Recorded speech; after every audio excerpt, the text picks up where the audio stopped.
Hello guys, this is my VATS Onslaught shotgun build. So this build uses Onslaught with agility, uses luck to max out crits, it uses VATS specifically, and it's used to kill lower level enemies, mid level enemies, and depending on the high level enemies it will kill, including Death Claws. Um, this build specifically uses the pump action shotgun because the cold shoulder, like people usually use the cold shoulders. The cold shoulder has too high of an EP cost, um, and VATS accuracy is too low. So, if you look at the cold shoulder compared to this, the AP cost is 38 and the VATS accuracy is 25. In this one, the VATS accuracy is more, and so the AP cost is less. So the pump action shotgun, this weapon specifically, is definitely better than the cold shoulder in VATS, in terms of like efficiency. So let's look at my perk cards. Um, arms dealer, arms creeper, and bandolier used for carry weight. Scatter shots used to do more damage to all the limbs.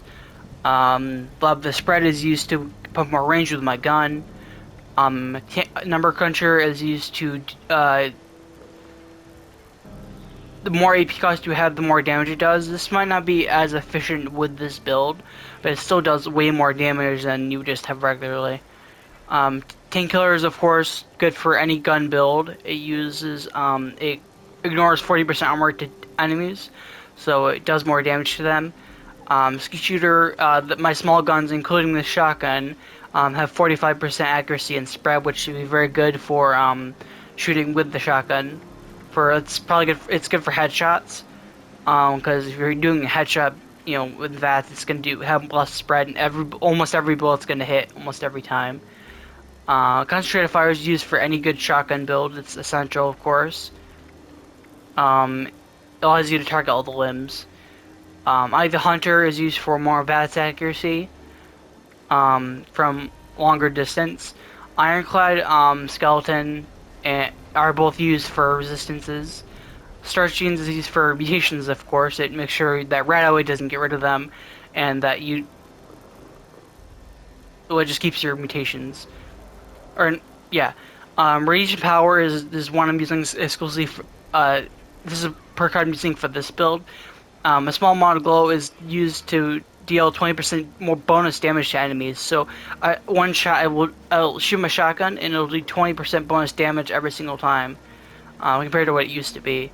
So, and that's a small amount of glow, so it's very small, so it'd be efficient. Surgeon number is used to increase your positive effects of your mutations. Tenderizer is used for boss enemies specifically, and that also stacks with the Onslaught perk cards. So, each attack you do to your enemy, it takes increased damage every single time, which is very efficient with the shotgun having only 8 bullets.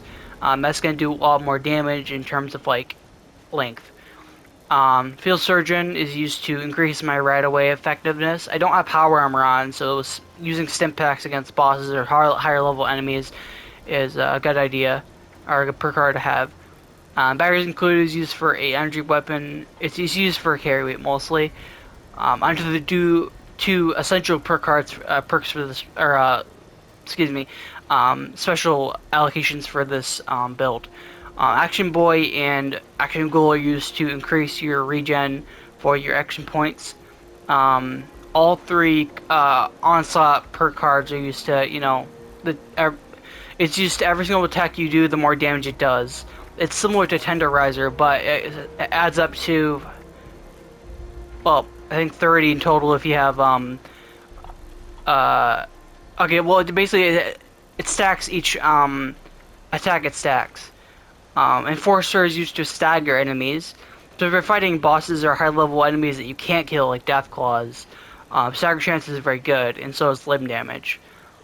So Death Claws, if you, crit their, or hit their legs, they stumble, so limb damage is going to be very good for that.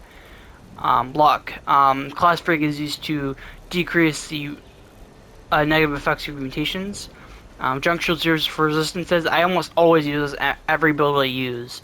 It gives over 100 resistances in energy and damage resistance, so it's very good in terms of like resistances. Grim Reaper Sprint is used to any kill in VATS restores action points. Better Critical is used for more crit damage. Four Leaf Clover is every miss in VATS contributes to your luck meter. Critical Savvy every single time you do a crit, it only reduces 70% of it. Glowing Criticals use more crit damage. Let's look at the legendary per cards now. I specifically use Far Flung Fireworks because it's very good against boss enemies because it has a chance to explode. If you're a high level player, you could actually max this out, but I haven't gotten that high yet, so I can't max it out yet, but I will. It's very good with ranged weapons, and then also the melee weapon in case you use melee weapons for like a secondary thing. If you have, well, shotgun would work, but just in case. So those are my perk cards. Now let's look at the food items I'm going to be using.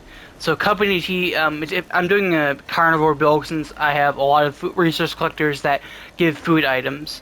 I use company tea because it gives you AP regen. Cooked soft shell meat is very essential for this build because it increases your max AP. Let's actually put myself on the team. I haven't done that yet. Whoops. Yeah, see, it does more. It gives you 50 max AP. Death Club Steak is used for carry weight for 5 strength. Mild Jerky is used for resistances, which I will actually take. Pemmican is used for resistance because it gives you 8 endurance. Rad Rat Steak and cooked wolf meat give 5 perception for each. So that'll be if you don't have a lot of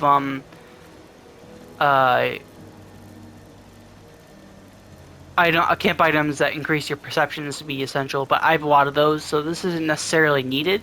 But with a longer range, it'd be very good with this build.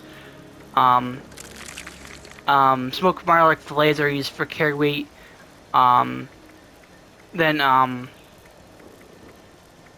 Whiskey's used for strength increase, which isn't necessarily essential. For chems, I don't have anything specific you would use with the shotgun, but for resistances, I'd use buff tats or psycho buff too for resistances in, just resistances. But I recommend using buff tats because it gives you strength, endurance, and perception, including more max HP. So that'll be essential. So yeah. Oh yes, mutations. Of course, mutations. Can't forget those. So, mutations, of course, the generic ones like adrenal reaction for kill streaks to get more damage. Carnivore or herbivore is essential for any build. If you want to crit damage, I've heard that herbivores use better, but I use these perk cards because I've got, like I said before, I use those food items because it gives me better. I have all those food items that give me better bonuses. I have Carmelian, so I'm not doing this sneak build right now, but if you do want to have a suppressor on this weapon, and you do use sneak attacks first when you go into battle, then I recommend using Carmelian, but I definitely wouldn't recommend using a suppressor on the weapon, because it reduces the range by a significant amount, so I wouldn't recommend using a sneak build with this. Equalizer is used for perception and crit damage. Egghead is probably essential for any build, no matter any character, because it gives you more intelligence. Marsupial is used to get out of the way of enemies, so jumping away, get out of their range, or just jumping away when they try to hit you with a melee attack is very essential for a shotgun build, because you're up pretty close in general. Reload speed is definitely, for Speed Demon, is definitely recommended, because the reload speed for shotguns is you put in each shell at one time for this gun. Instead of the cold shoulder having you put them all instantly once and it reloads all at once. This shotgun has a very slow reload speed, but having a reload speed, let's see. See, that's fast, so that works with this build. So yeah. So if you guys wanted to do a test with this, you make this build and you do a test yourself, because I'm not doing a test today. But if you wanted to do that, you could. Well, I hope you guys have a great day and I hope you enjoyed the video. Bye.